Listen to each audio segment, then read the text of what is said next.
Hi, welcome back to Harvest Take 5. I'm Jerry Anderson, pastor of Harvest Baptist Church. This week at Harvest, we finished our series on the family, looking specifically at the marriage relationship. How has God designed that relationship to work? What is that relationship really about? And the reason why we covered that last is I believe that it is the cornerstone and capstone of all the other relationships in the family. Listen, healthy marriages between a man and a woman produce the best and most solid families.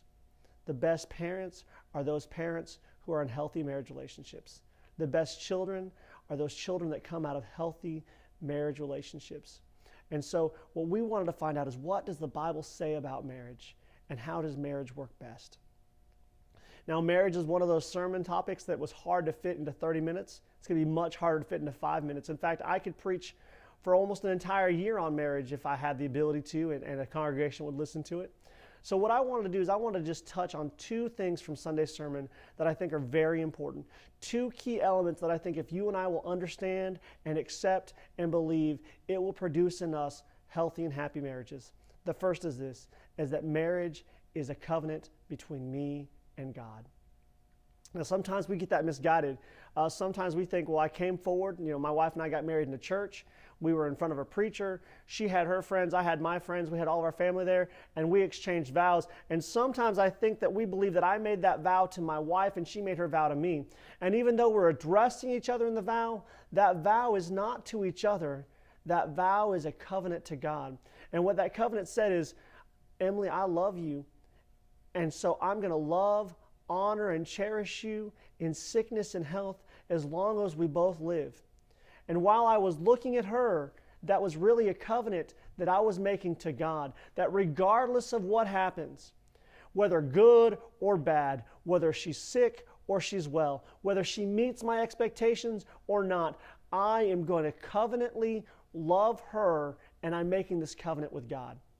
And why that's important is this. At times, we use excuses to break that covenant relationship. My spouse didn't meet her obligation. My spouse didn't meet his obligation. My spouse isn't what I wanted. My spouse isn't my expectation. But see, when I think that that covenant relationship is made with my spouse, then I can easily find a way to break it when they disappoint me. But because that covenant was not made with my spouse, but with God, and God never disappoints, and God never fails to keep up his end, then I can't find a reason to get out of the covenant. The second thing we looked at came from Genesis chapter 2, verse 25. Now, Genesis 2:25 for me has always been a tag verse. And what I mean by a tag verse, it's a verse that you just read and you're like, oh, it's there, and I didn't really pull much out of it.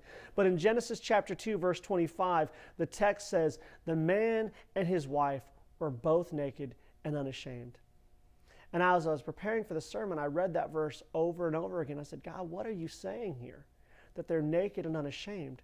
And what I have determined, that what the text is saying is, the man and his wife were completely open and vulnerable with each other, but they didn't have any shame. See, the marriage relationship works best when you and I can be with our spouse and we can expose ourselves completely, all of our flaws, all of our inabilities, all of our insecurities, all the good, all the bad, and we say, this is who I am. And we have no fear or shame for how our spouse is going to respond. They're not going to jump on us when we make a failure. They're not going to be critical of our inabilities. They're not going to be negative about us. They're always going to be positive about us. We're not going to fear that we've disappointed them. We're not going to fear like we're not what we're called to be. And see, marriage works best when I can go in front of Emily and she can come in front of me and say, listen, this is exactly who I am. And I know that you love me anyway. And that kind of love and that kind of acceptance only happens when you and I understand the true covenant relationship is between us and God. See, Emily doesn't have to be everything that she wants to be or everything that I expect her to be, because my covenant with her is not based on her at all. My covenant with her is based on God. And I believe that God has given her to me just like God gave Eve to Adam. And if God has given her to me, I receive her as a gift just as she is. Listen, marriage is hard to do by yourself. It's hard to have that kind of relationship unless your relationship is secure with God first.